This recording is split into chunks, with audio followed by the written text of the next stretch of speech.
నమస్కారం BSK news కి స్వాగతం. హెడ్లైన్ చూద్దాం.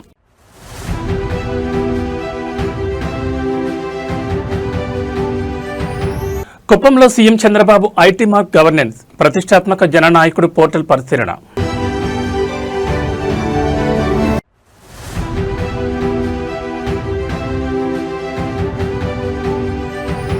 మంత్రి నారా లోకేష్ తో ఎలైట్ క్రీడాకారుల కీలక భేటీ.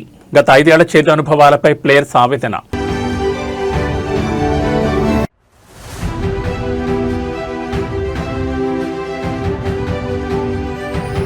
మిడ్జిల్ గడ్డపై సీఎం రేవంత్ రెడ్డి భావోద్వేగం. డాక్టర్ బిఆర్ అంబేద్కర్, వ్యాప గోపాలరెడ్డి విగ్రహాల ఆవిష్కరణ.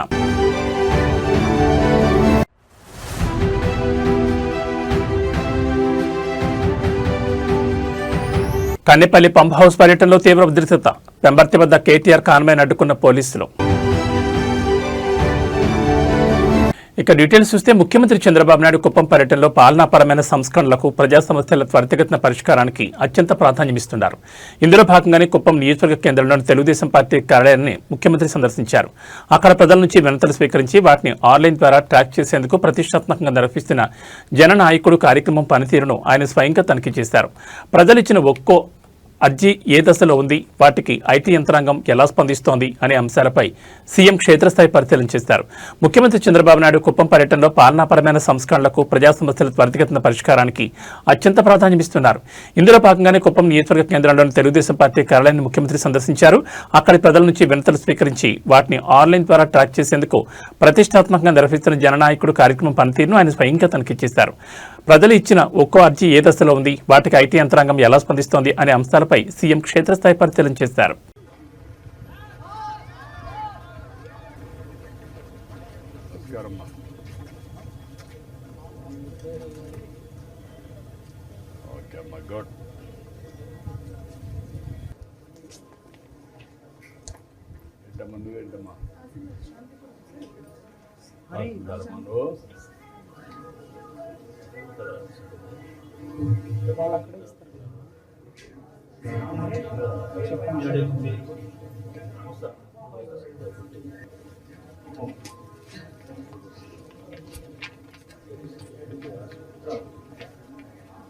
చూస్తాను, చదువుతాను, చెప్తాను.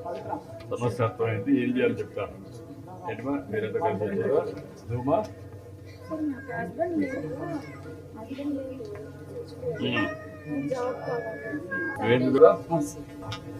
దినానికి ఎంతమంది వస్తున్నారు? దగ్గరికి 32-35 వస్తున్నారు. సాటర్డే సండే తక్కువ వస్తారు. ఇప్పుడు ఇక్కడికి వచ్చినప్పుడు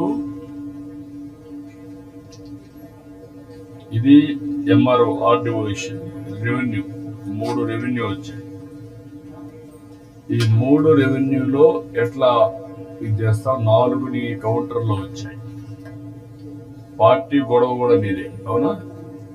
ఇక్కడ ల్యాండ్ గొడవ, హోమ్ సంబంధించింది. పార్టీ వాళ్ళకి జరిగిన అన్యాయం. ఎవరు ఫస్ట్ కౌంటర్లో చేస్తారు? ఈ 4 నువ్వు ఎక్కడ డీల్ చేస్తున్నావు? ఇప్పుడు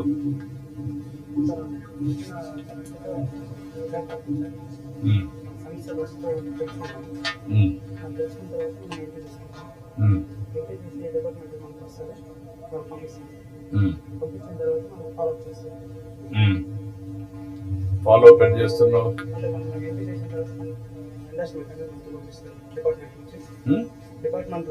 అంటే పార్టీ కాదు సార్, ఇప్పుడు నాకు గ్రీవెన్స్ వీళ్ళకి ఇచ్చారు సార్. ఇది సాల్వ్ అయిపోయాక మేము మీకు నిజంగా వర్క్ జరిగిందా లేదా, అంటే మధ్యలో మీరు వీళ్ళు ఏమైనా అవినీతి చేయడం కానీ అలా ఏమైనా ఉంటే కానీ ఇక్కడ కనెక్ట్ కాని వాళ్ళు, ఇక్కడ సాటిస్ఫై అయిన వాళ్ళు ఓకే. ఇది డిస్సాటిస్ఫాక్షన్ ఉండేవాళ్ళు 480. అవి రీఓపెన్ చేయాలి కదా. అది రీఓపెన్ చేయాలంటే మన వాళ్ళు కూడా చెప్తే ఇది కరెక్ట్ కాదని మనం మళ్ళా వెనకాల ఫాలో అప్ చేయాలి కదా. అది చేయలేదమ్మా. అదే మాదిరిగా నాట్ కనెక్టెడ్ 742 నాట్ కనెక్టెడ్ అంటే ఎందుకు కనెక్ట్ కాలేదో పార్టీ వాళ్ళు కూడా వెరిఫై చేసి చెప్పాలి, చేయాలి. నెక్స్ట్ వచ్చేసరికి సార్ ఇది ఓవర్ ఐదర్ పీజీఆర్ఎస్ 82% సార్. ఇప్పటికి 6244 satisfied 3,930, dissatisfied 8,070, not connected 1,515, overall 82% satisfaction, sir. Next వచ్చేసరికి ఈ డిపార్ట్మెంట్ వైజ్ సార్, రెవెన్యూ డిపార్ట్మెంట్లో 790 గ్రీవెన్స్, 225 సాటిస్ఫై ఉంది సార్ రెవెన్యూ మాత్రం. డిస్సాటిస్ఫై వచ్చేసరికి 244 ఉంది. ఇది రెవెన్యూ డిపార్ట్మెంట్. నెక్స్ట్ వచ్చేసరికి కన్జ్యూమర్ సివిల్ సప్లైస్ సార్ మనకి 192 చేస్తే 78 satisfy, 27 dissatisfy, 87 not connected sir. Energy sir, energy department 108, 48 satisfy, 18 dissatisfy, 40. Next వచ్చేసరికి అగ్రికల్చర్ అండ్ కార్పొరేషన్ సార్, ఇది వచ్చేసరికి 44, 23 సాటిస్ఫై ఉంది, 11 డిస్సాటిస్ఫై ఉంది, 10 నాట్ కనెక్టెడ్ ఉంది సార్. నెక్స్ట్ వచ్చేసరికి స్కిల్ డెవలప్మెంట్ సార్, ఇది వచ్చేసరికి మనకి ఇప్పుడు దాకా కంప్లీట్ చేసింది 20 గ్రీవెన్స్లే, 7 సాటిస్ఫై, 1 డిస్సాటిస్ఫై, 12 నాట్ కనెక్టెడ్. ఇది వచ్చేసరికి ఇంకా అదర్ డిపార్ట్మెంట్ సార్, ఇంకా సింగిల్ గ్రీవెన్స్ ఉంది, అందుకని చెప్పేసి ఓవరాల్గా 68 డేస్ ఉంది sir. Satisfy 30, dissatisfy 30, not connected 24 sir. అది వచ్చేసరికి సార్ మాకు పాలకులు సరైన వాళ్ళు కాకపోతే విజన్ లేని నాయకత్వం చేతిలోకి అధికారంలోకి వెళ్తే ఒక దేశం లేదా ఒక రాష్ట్రంలో ప్రతి రంగం ఎలా కుప్పకూరుతుందో చెప్పడానికి ఇప్పుడు ఆంధ్రప్రదేశ్ క్రీడా రంగంలో జరిగిన పరిణామాలే ప్రత్యక్ష ఉదాహరణగా నిలుస్తున్నాయి. కామన్వెల్త్, ఆసియా క్రీడల లాంటి అంతర్జాతీయ వేదికలపై ఆంధ్రప్రదేశ్ జెండాను ఎగరేసేందుకు సిద్ధమవుతున్న ఎలైట్ క్రీడాకారులతో రాష్ట్ర మంత్రి నారా లోకేష్ ఒక ముఖ్యమైన సమావేశం నిర్వహించారు. ఈ సందర్భంగా క్రీడాకారులు తమకు గత 5 ఏళ్లలో ఎదురైన చేదు అనుభవాలను, అడ్డంకులను మంత్రి ముందుంచారు. గత టీడీపీ హయాంలో క్రీడాకారులను తీర్చిదిద్దేందుకు తెచ్చిన ప్రతిష్టాత్మక ప్రాజెక్ట్ గాంధీవను గత ప్రభుత్వం ఎలా నిర్వీర్యం చేసిందో ప్లేయర్స్ వివరించిన తీరు ఇప్పుడు సంచలనంగా మారింది. గత తెలుగుదేశం ప్రభుత్వ హయాంలో ఆంధ్రప్రదేశ్ను స్పోర్ట్స్ హబ్గా మార్చేందుకు అంతర్జాతీయ స్థాయి మెడల్స్ సాధించేలా అథ్లెట్లను తయారు చేయడానికి ప్రాజెక్ట్గా గాంధీవన్ ప్రారంభించారు. ఇందులో భాగంగా విదేశీ మరియు జాతీయ స్థాయి అత్యుత్తమ కోచ్లను ఏపీకి రప్పించారు. అయితే 2019లో ప్రభుత్వం మారిన తర్వాత ఆ కోచ్లందరినీ ఉద్దేశపూర్వకంగా తొలగించారని, దాంతో తాము సరైన శిక్షణ లేక తీవ్రంగా ఇబ్బంది పడ్డామని పలువురు అంతర్జాతీయ ప్లేయర్స్ మంత్రి లోకేష్ దృష్టికి తెచ్చారు. క్రీడాకారుల ఆవేదనను విన్న మంత్రి నారా లోకేష్ స్పందిస్తూ పాలకులు మారినా క్రీడలు, సంక్షేమం లాంటి ప్రజా పాలసీలు మారకూడదని అభిప్రాయపడ్డారు. గత ప్రభుత్వం చేసిన తప్పులను సరిదిద్దుతామని, ఏపీ క్రీడాకారులకు మళ్లీ దేశంలోని అత్యుత్తమ శిక్షణ ఇచ్చేందుకు అంతర్జాతీయ స్థాయి కోచ్లను తక్షణమే నియమిస్తామని హామీ ఇచ్చారు. ప్రాజెక్ట్ గాంధీవన్ మళ్లీ ట్రాక్లోకి తెచ్చి ప్లేయర్స్కు కూటమి ప్రభుత్వం అన్ని విధాలా అండగా ఉంటుందని భరోసా ఇచ్చారు. మన చంద్రబాబు నాయుడు గారు పెట్టారు విశాఖపట్నం సంస్కృతి గ్లోబల్ స్కూల్లో. అది doing their and government market everything was closed. It's called Tanvik. T. How come I don't know? Okay. Like they are calling name Gandiva, like Gandiva name Tanvik Gandiva. COE అని చెప్పి నాగార్జున యూనివర్సిటీలో foreign course చాలా బాగుంది sir, చాలా మంది students build అయ్యారు. యాక్చువల్గా నేను అప్పటికి నేను లేను సార్, యాక్చువల్ జాయిన్ అవ్వలే. కానీ వచ్చేసరికి తమిళనాడు అథ్లీట్స్ కూడా అక్కడ ట్రైన్ అయిన వాళ్ళు ఉన్నారన్నమాట. ఇప్పుడు నాతో పాటు జాయిన్ అండ్ ఇప్పుడు నాతో ఒక ట్రైనింగ్ చేసే ఒక అన్న ఉన్నా, ట్రిపుల్ జంపర్. ఆ అన్న చెప్తారా, కానీ అసలు మీ ఏపీ గవర్నమెంట్ లో వేరే లెవెల్ అప్పుడు కోచెస్ ని తెచ్చారు, వరల్డ్ క్లాస్ కోచెస్. వాళ్ళందరినీ అలా గవర్నమెంట్ చేంజ్ అయ్యింది, మొత్తం తీసేశారు సార్. కానీ సో యాజ్ అ స్టేట్ మేము ఒక దేశం చూసి నేర్చుకోవాల్సింది ఉంటే, ఒక దేశం ఇది బాగా స్ట్రక్చర్ చేశారు, అథ్లీట్స్ ని బాగా ప్రోత్సహిస్తారు, స్ట్రక్చర్డ్ ప్రోగ్రామ్ క్రియేట్ చేశారంటే ఏ దేశం నుంచి నేర్చుకోవాలి? యూనివర్సిటీస్ లో అథ్లీట్స్ చదువుకుంటూనే ట్రైనింగ్ లైక్ స్పోర్ట్స్ కి సెపరేట్ గా like many athletes, even Gabby Thomas కూడా she is doctor and she is like Olympic champion. Universities లో studies like come sports, it's like mainly sports and like good point. Universities లో కూడా like American universities నేను చదువుకున్న దగ్గర కూడా ఏంటంటే sports ని ఇంటిగ్రేట్ చేస్తారు, like coat out real. So golf లో స్కాలర్షిప్స్ కూడా ఇవన్నీ బాగా పుష్ చేస్తారు. ఇప్పుడు ఇండియన్ అథ్లీట్స్ కూడా చాలా మంది అక్కడ ఉన్న ఇన్ఫ్రాస్ట్రక్చర్ వాటికి వచ్చేసరికి ఒక 12th అయిపోయిందంటే డిగ్రీ కోసం వచ్చేసరికి ఇట్లా స్పోర్ట్స్ స్కాలర్షిప్స్, నేషనల్ మెడల్ ఉంటే they are going to other countries sir. ఇక్కడ కూడా చాలా బాగుంది సార్. అప్పట్లో టన్విక్ ఉన్నప్పుడు ఫారెన్ కోచెస్ తో ఇక్కడ పెట్టారు కదా సార్, గుంటూరులో ANU COE centre of excellency. Chandrababu Naidu గారు ఉన్నప్పుడు పెట్టారు సార్ ఫారెన్ కోచెస్ తోటి Guntur. See, that's the problem, right? So, we have a very weird problem. A little about politics.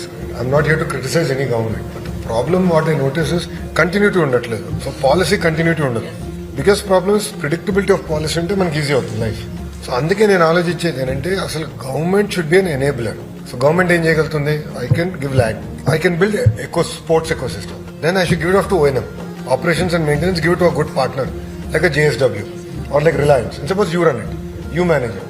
Government has no role. ఉమ్మడి మహబూబ్ నగర్ జిల్లా రాజకీయాల్లో ఇవాళ ఒక కొత్త అద్భుతమైన మరియు స్ఫూర్తిదాయకమైన ఘట్టం చోటు చేసుకుంది.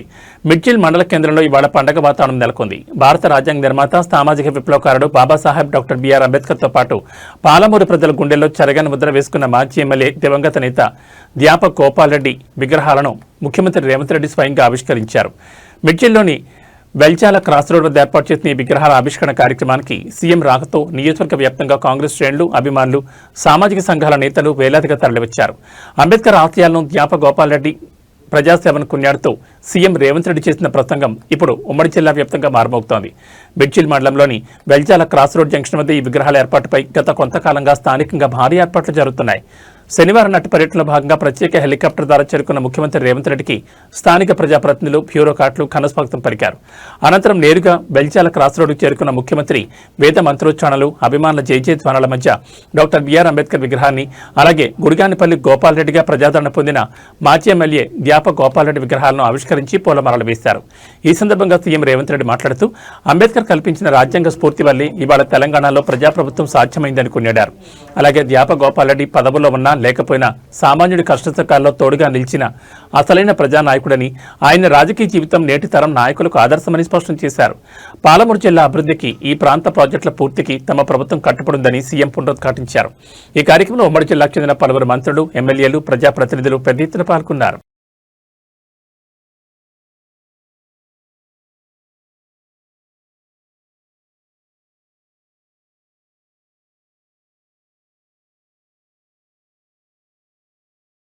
తెలంగాణ రాజకీయాల్లో కన్నెపల్లి పంప్ హౌస్ వేదికగా మరో భారీ పోలీస్ మరియు పొలిటికల్ హైడ్రామా మొదలైంది.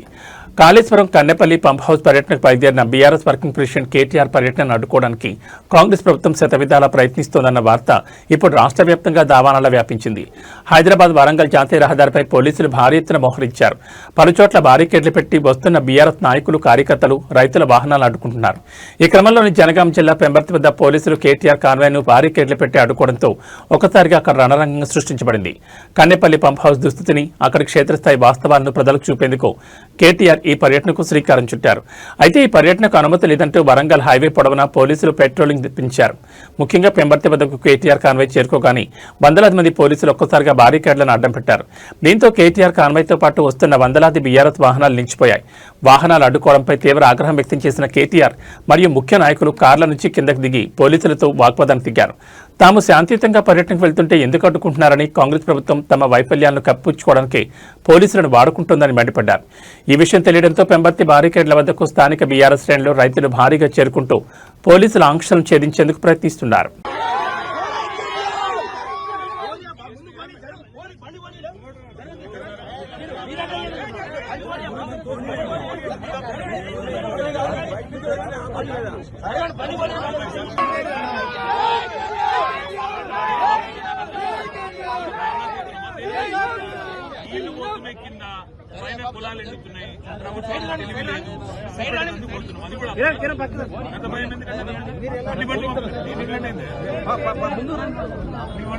పోతాం లేదంటే ఇక్కడ కూర్చోమంటే ఇలా బండి అడ్డం పెట్టి ఇన్ని కూర్చుంటామని బండి అడ్డం పెట్టి కూర్చోమంటావా అందరిని పంపిస్తావా? మీ డిఎస్పీ ఎక్కడున్నారు? మీ డిఎస్పీ నువ్వు ఎక్కడున్నారు? నర్సయ్య గారు వర్ధన్నపేటనే మీరు డిఎస్పీ కదా, పంపండి. మరి ఎందుకు నాకు అర్థం కాదు. నేను ఇక్కడే ఉంటాను, అందరినీ పంపితే పోతాను. లేదంటే మరి రోడ్డు కట్టకు బండి పెట్టి నిన్ను కూర్చుంటాను. తెలంగాణ రాజకీయాల్లో కాళేశ్వరం ప్రాజెక్టు చుట్టూ తిరుగుతున్న విమర్శలు, ప్రతి విమర్శల మధ్య బీఆర్ఎస్ పార్టీ ఒక సంచలన యాక్షన్ ప్లాన్ తో క్షేత్రస్థాయిలోకి దూసుకొచ్చింది. కాళేశ్వరం ప్రాజెక్టులో అత్యంత అంతర్భాగమైన కన్నెపల్లి పంప్ హౌస్ సందర్శన కోసం బీఆర్ఎస్ వర్కింగ్ ప్రెసిడెంట్ కేటీఆర్ నేతృత్వంలో ఒక జంబో బృందం హైదరాబాద్ నుంచి రోడ్డు మార్గాన్ని బయలుదేరింది. కాంగ్రెస్ ప్రభుత్వం చేస్తున్న ఆరోపణలు తిప్పికొట్టడమే కాకుండా అసలు కన్నెపల్లి పంప్ హౌస్ పరిస్థితి ఏంటి, అక్కడ ఏం జరుగుతోంది అనే వాస్తవాలను జనాల్లోకి తీసుకెళ్లడమే లక్ష్యంగా ఈ పర్యటన సాగుతోంది. కేటీఆర్తో పాటు పార్టీకి చెందిన టాప్ లీడర్స్ అందరూ ఈ కాన్వాయ్లో ఉండడం ఇప్పుడు రాష్ట్ర వ్యాప్తంగా హాట్ టాపిక్ గా మారింది. హైదరాబాద్లోని నందినగర్ మరియు తెలంగాణ భవన్ పరిసరాల నుంచి ఈ ప్రతినిధుల బృందం పర్యటన ప్రారంభమైంది. కేటీఆర్ సారథ్యంలో సాగుతున్న ఈ పర్యటనలో మాజీ మంత్రి ప్రస్తుత MLA Gangula Kamalakar, Rajya Sabha MP Baddiraju Ravichandra, Jangaon MLA Palla Rajeshwar Reddy, Huzurabad MLA Padi Kaushik Reddy ప్రత్యేక ఆకర్షణగా నిలిచారు. వీరితో పాటు మాజీ MP Boinapalli Vinod Kumar, fire brand మాజీ ఎమ్మెల్యేలు బాలకుసుమన్, జీవన్ రెడ్డి, వడితెల సతీష్ కుమార్, చల్లా ధర్మారెడ్డి సహా పలువురు ముఖ్య నేతలు ఈ బృందంలో ఉన్నారు. కాళేశ్వరం ప్రాజెక్ట్ రీడిజైనింగ్, పంప్ హౌస్ల నిర్వహణపై క్షేత్రస్థాయిలో టెక్నికల్ టీంతో కలిసి ఈ నాయకులు రివ్యూ చేయనున్నారు. కాంగ్రెస్ సర్కార్ కావాలనే ప్రాజెక్టు నిర్వీర్యం చేస్తోందన్న లైవ్ ఆధారాలను ప్రజల ముందు ఉంచడమే ఈ జంబో టీం ప్రధానోద్దేశంగా కనిపిస్తోంది.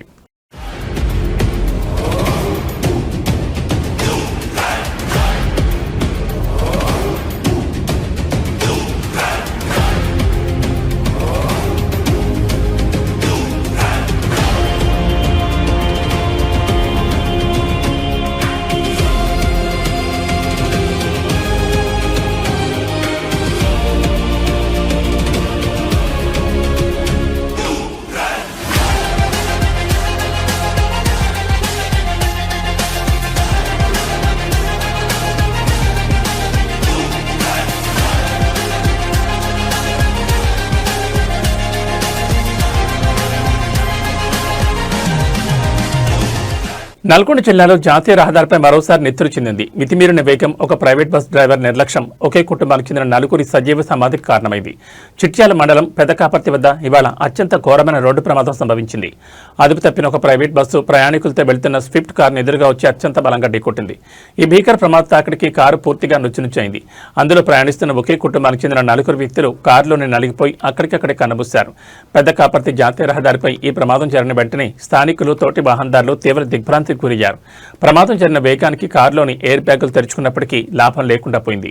కారులో ఉన్న నలుగురు అక్కడికక్కడే మరణించగా తీవ్రంగా గాయపడిన కారు డ్రైవర్ను స్థానికులు అతి కష్టం మీద బయటకు తీసి ఆసుపత్రికి తరలించారు. ప్రస్తుతం అతని పరిస్థితి అత్యంత విషమంగా ఉన్నట్లు సమాచారం. ఘటనా స్థలానికి చేరుకున్న చిట్యాల హైవే పోలీసులు కేసు నమోదు చేసుకుని దర్యాప్తును ప్రారంభించారు. కారు బాడీని కట్ చేసి మృతదేహాలను వెలికితీశారు. అనంతరం పోస్టుమార్టం నిమిత్తం మృతదేహాలను నల్గొండ ఏరియా ఆసుపత్రికి తరలించారు. మృతుల వివరాలు, వారు ఎక్కడి నుంచి ఎక్కడికి వెళ్తున్నారు అనే కోణంలో పోలీసులు వారి వద్ద ఉన్న ఆధారాలు, ఐడి కార్డుల ద్వారా కుటుంబ సభ్యులకు సమాచారం అందించే ప్రయత్నం చేస్తున్నారు. ప్రమాదానికి కారణమైన ప్రైవేట్ బస్సు డ్రైవర్ నిర్లక్ష్యంపై పోలీసులు కేసు నమోదు చేశారు.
హరహర Mahadev.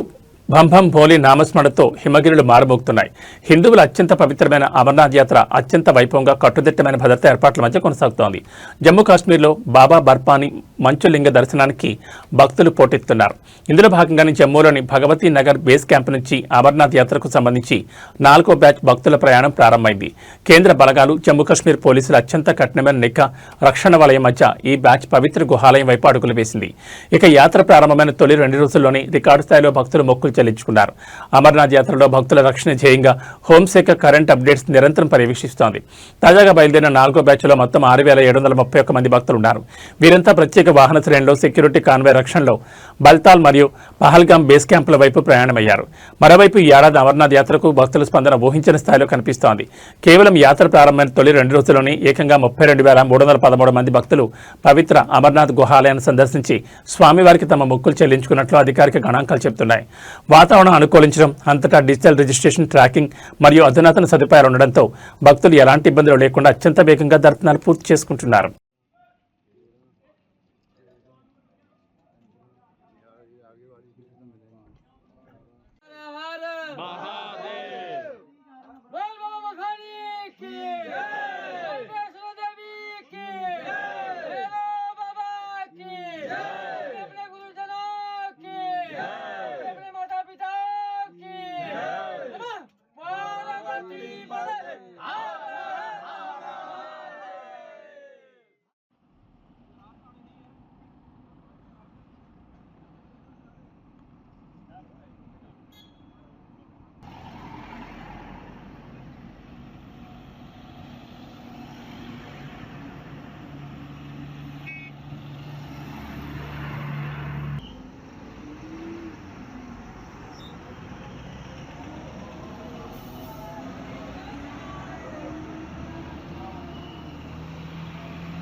Artificial intelligence, advanced robotics ప్రపంచాన్ని శాసించబోతున్న ఈ రోజుల్లో టెక్నాలజీ గురించిన ఒక అత్యంత భయంకరమైన మరియు వింతైన వార్త ప్రపంచాన్ని వణికిస్తోంది.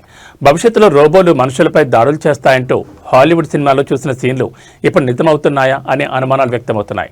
ఇటీవల చైనా, జపాన్లలో రోబోల దాడులు పెరుగుతుండగా తాజాగా ఇండోనేషియాలో ఒక మైండ్ బ్లోయింగ్ ఘటన వెలుగుచూస్తుంది. అక్కడ ఒక ల్యాబ్లో ఉన్న హ్యూమనాయిడ్ రోబో ఒక్కసారిగా మనుషులపై విరుచుకుపడింది. సాధారణంగా వైర్లు తెగిపోవడమో లేదా షార్ట్ సర్క్యూట్ అవడమో కాకుండా ఒక ప్రొఫెషనల్ ఫైటర్ల కిక్స్ ఇస్తూ కొందరిని గాయపరిచింది. ఇండోనేషియాకు చెందిన ఒక ప్రముఖ టెక్నాలజీ సెంటర్లో ఈ వింత ఘటన చోటు చేసుకుంది. సాఫ్ట్వేర్ గ్లిచ్ లేదా కోడింగ్ ఎర్రర్ కారణంగా ఆ హ్యూమనాయిడ్ రోబో సిస్టమ్ ఒక్కసారిగా అవుట్ ఆఫ్ కంట్రోల్ అయినట్లు ప్రాథమిక సమాచారం. అయితే ఆశ్చర్యకరమైన విషయం ఏంటంటే అది సాధారణ యంత్రంలా కాకుండా మార్షల్ ఆర్ట్స్ లోడ్ చేసిన విధ్వంసకారులా ప్రవర్తించింది. ల్యాబ్లో ఉన్న సైంటిస్టులు సిబ్బందిపై హై కిక్స్ ఇస్తూ బాధడంతో కొందరికి తీవ్ర గాయాలయ్యాయి. ఈ దాడంతా ముగిసిన తర్వాత ఆ రోబో నెమ్మదించి లెజెండరీ ఫైటర్ బ్రూస్ లీ తరహాలో one hand defence fighting pose ఇచ్చి అలాగే నిలిచిపోయింది. ల్యాబ్లోని సీసీటీవీ కెమెరాలో రికార్డ్ అయిన ఈ విజువల్స్ ఇప్పుడు సోషల్ మీడియా ప్లాట్ఫామ్స్లో మిలియన్ల కొద్ది వ్యూస్తో దూసుకుపోతున్నాయి. భవిష్యత్తులో ఏఐ రోబోల ప్రోగ్రామింగ్ ఎంత ప్రమాదకరంగా మారబోతోందో చెప్పడానికి ఇది ఒక హెచ్చరికని నెటిజన్లు కామెంట్లు పెడుతున్నారు.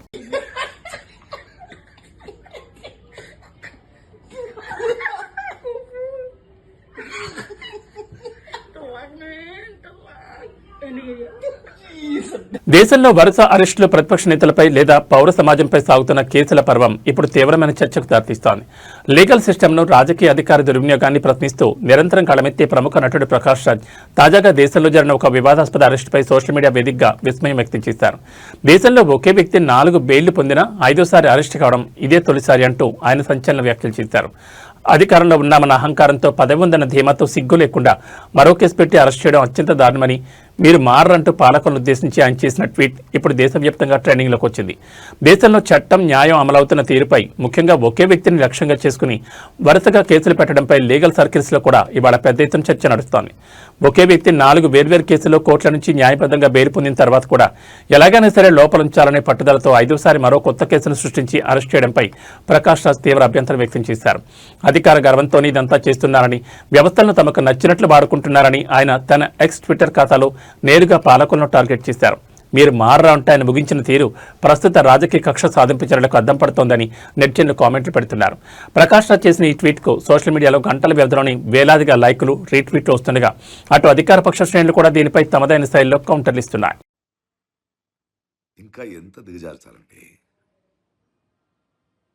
రష్యా ఈ దేశంలో 4 రోజుల్లో 4 కేసుల్లో 4 సారి బెయిల్ తీసుకున్న 4 వేరే వేరే కోర్టులో 4 వేరే వేరే జడ్జిలు మీరు తెచ్చినది తప్పుడు కేసులు, ఆయన అరెస్ట్ చేయలేము అని చెప్పినా మళ్ళీ సిగ్గులేక అహంకారంతో పదవి ఉందని ఇంకోసారి అరెస్ట్ చేసి 5వ కేసు వేసి మళ్ళీ తీసుకెళ్తున్నారా? మీరు మారరు. ప్రజలు అర్థం చేసుకోవాలి, చూస్తున్నారు. ఇప్పుడు దాకా రావణికి అండగా నించున్న ప్రతి ఒక్కరికి ధన్యవాదాలు. ఆన్లైన్ చూద్దాం. ఈజీ మనీ కోసం యువత ఎలాంటి ఘోరాలు కూడగొడుతుందో చెప్పడానికి కరీంనగర్లో జరిగిన ఈ ఘటనే ఒక ప్రత్యక్ష సాక్ష్యం. అప్పులు తీర్చడం కోసం ఒక 21 ఏళ్ల డిగ్రీ విద్యార్థి కరడుకట్టిన నేరస్తులా మారిపోయాడు. పనిపిస్తానని నమ్మించి 55 ఏళ్ల ఒక అమాయక దినసరి మహిళా కూలిని నిర్జన ప్రదేశానికి తీసుకెళ్లి ఆమె ఒంటిపై ఉన్న నగలను దోచుకోవడమే కాకుండా ప్రాణాలతో కాకుండా చెయ్యాలనే ఉద్దేశంతో వ్యవసాయ బావిలోకి తోసేశాడు. ఆమె బావిలోని తాడు పట్టుకుని పైకి వచ్చే ప్రయత్నం చేయగా ఆ తాడును సైతం కత్తితో కత్తిరించి వెళ్లిపోయిన ఆ కిరాతకుడి గుండె ఎంత రాయలా మారిందో ఊహించుకోవచ్చు. కానీ దేవుడున్నాడు అన్నట్లుగా ఆ మహిళ దాదాపు 21 గంటల పాటు బావిలోని ఒక కేబుల్ వైర్ను పట్టుకుని మృత్యుతో పోరాడి ప్రాణాలతో నిలిచింది. జగిత్యాల జిల్లా గొల్లపేటకు చెందిన దమ్మ దినేష్ రెడ్డి అనే 21 ఏళ్ల యువకుడు కరీంనగర్లో డిగ్రీ సెకండ్ ఇయర్ చదువుతున్నాడు. ఈ క్రమంలోనే ఆన్లైన్ బెట్టింగ్లు, గేమ్స్కి బానిసై ఏకంగా 4 లక్షల వరకు నష్టపోయాడు. పలు లోన్ యాప్లలో చేసిన అప్పులు తీర్చమని నిర్వాహకులు ఒత్తిడి చేయడంతో దారుణమైన దోపిడీకి స్కెచ్ వేశాడు. కరీంనగర్ టవర్ సర్కిల్ లేబర్ అడ్డా వద్దకు వెళ్లి 55 ఏళ్ల లక్ష్మి అనే మహిళ కూలీని పొలం పని ఉందంటూ నమ్మించి నుస్తలాపూర్ పరిసరాల్లోని నిర్జన ప్రదేశానికి తీసుకెళ్లాడు. అక్కడ ఆమెపై దాడి చేసి మెడలోని బంగారం, వెండి నగలను లాక్కున్నాడు. అనంతరం ఆమె గట్టిగా అరిస్తే దొరికిపోతానని భయంతో పక్కనే ఉన్న బావిలోకి తోసేశాడు. బావిలో పడిన మహిళ ఎలాగోలా ఓ తాడును పట్టుకోగా ఆ తాడును కూడా కట్ చేసి కిరాతకంగా పారిపోయాడు. కానీ ఈత తెలిసిన ఆ మహిళ ధైర్యం కోల్పోకుండా బావిలోని మోటార్ కేబుల్ పైపును గట్టిగా పట్టుకుని రాత్రంతా మృత్యుతో పోరాడింది. మరుసటి రోజు ఉదయం స్థానిక రైతులు ఆమె అరుపులు గమనించి సురక్షితంగా రక్షించారు. బాధితురాలి ఫిర్యాదుతో రంగంలో దిగిన పోలీసులు సీసీటీవీ ఫుటేజ్, ఫోన్ డేటా ఆధారంగా నిందితుని, అతనికి సహకరించిన నగల వ్యాపారిని శనివారం అరెస్ట్ చేశారు.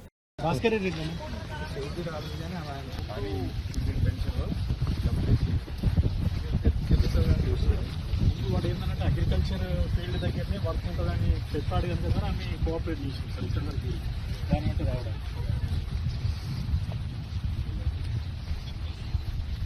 ఎగ్జాక్ట్లీ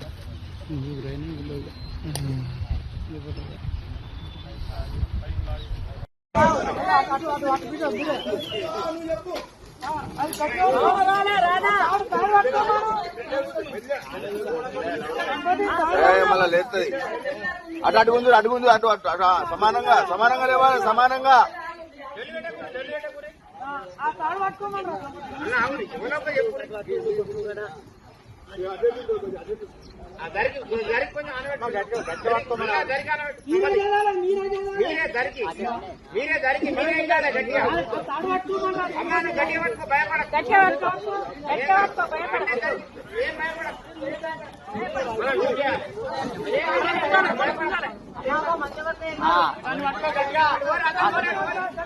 బంగారం కొందామనుకునే వారికి మార్కెట్ ఊహించని షాకుల మీద షాకులు ఇస్తోంది. పసిడి ధరలు అసలు తగ్గడం లేదు సరికదా. ప్రతిరోజు సరికొత్త రికార్డులను తిరగరాస్తూ సామాన్యులకు అందనంత ఎత్తుకు పరుగులు పెడుతున్నాయి.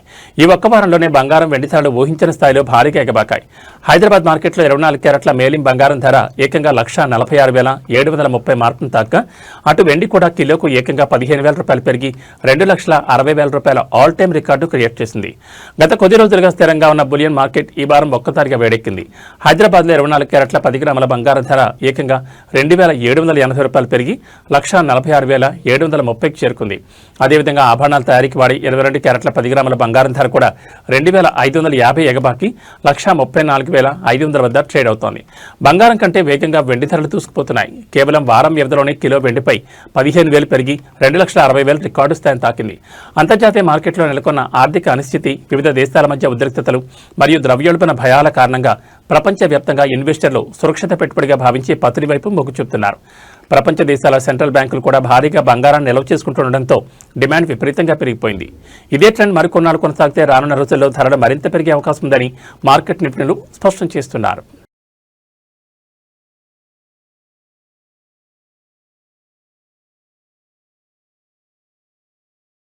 Nandamuri hero Tollywood most versatile actor Kalyan Ram ఇవాళ తన పుట్టినరోజును జరుపుకుంటున్నారు. ఈ సందర్భంగా నందమూరి అభిమానులకు ఒక క్రేజీ బర్త్డే సర్ప్రైజ్ ఇచ్చారు. Tollywood commercial king Anil Ravipudi, Victory Venkatesh, Kalyan Ram హీరోలుగా అనిల్ రావుపూడి డైరెక్షన్లో ఒక భారీ మల్టీ స్టారర్ సినిమా రూపుదిద్దుకుంటున్న సంగతి మనందరికీ తెలిసిందే. ఈ ప్రతిష్టాత్మక చిత్రంలో కళ్యాణ్ రామ్ పోషిస్తున్న పాత్రకు సంబంధించిన ఫస్ట్ లుక్ పోస్టర్ను అనిల్ రావుపూడి ఇవాళ అధికారికంగా విడుదల చేశారు. పూర్తిగా తెలుగుదనం ఉట్టిపడేలా పంచెకట్టు, మెడలో పూలహారంతో నవ్వుతూ కనిపిస్తున్న కళ్యాణ్ రామ్ లుక్కు సోషల్ మీడియాలో ఫ్యాన్స్ ఫిదా అయిపోతున్నారు. అనిల్ రావుపూడి దర్శకుడిగా మారడానికి కళ్యాణ్ రామ్ ఇచ్చిన పటాస్ సినిమానే పునాది. అందుకే కళ్యాణ్ రామ్ అంటే అనిల్ రావుపూడికి ఎప్పుడూ ప్రత్యేకమైన గౌరవం ఉంటుంది. ఈ విషయాన్ని గుర్తు చేస్తూ అనిల్ రావుపూడి ఎక్స్లో ఒక బ్యూటిఫుల్ నోట్ పంచుకున్నారు. నా తొలి హీరో, నా బెస్ట్ బడ్డీలలో ఒకరైన కళ్యాణ్ రామ్ గారికి హ్యాపీ బర్త్డే. నా తొలి హీరో, నా బెస్ట్ బడ్డీలలో ఒకరైన కళ్యాణ్ రామ్ గారికి హ్యాపీ బర్త్డే. డెబ్యూ డైరెక్టర్గా నాపై మీరు ఉంచిన నమ్మకానికి నేను ఎప్పటికీ కృతజ్ఞుడిని అంటూ రాసుకొచ్చారు. అంతేకాకుండా ప్రస్తుతం తెరకెక్కుతున్న వెంకీ అనిల్ 5 NKRR 2 చిత్రంలో కళ్యాణ్ రామ్ ఒక సరికొత్త డిఫరెంట్ లుక్ లో చూపించడానికి తాను ఎంతో ఆసక్తికి ఎదురుచూస్తున్నట్టు తెలిపారు. ఈ సినిమాను వచ్చే ఏడాది సంక్రాంతి 2027 కానుక భారీ ఎత్తున విడుదల చేయబోతున్నట్లు, పండుగను మరింత గ్రాండ్ గా సెలబ్రేట్ చేద్దామంటూ క్లారిటీ ఇచ్చేశారు. Anil Ravipudi mark entertainment crazy crime thriller backdrop లో వస్తున్న ఈ మల్టీ స్టారర్ మూవీపై టాలీవుడ్ లో అంచనాలు ఆకాశాన్ని తాకుతున్నాయి.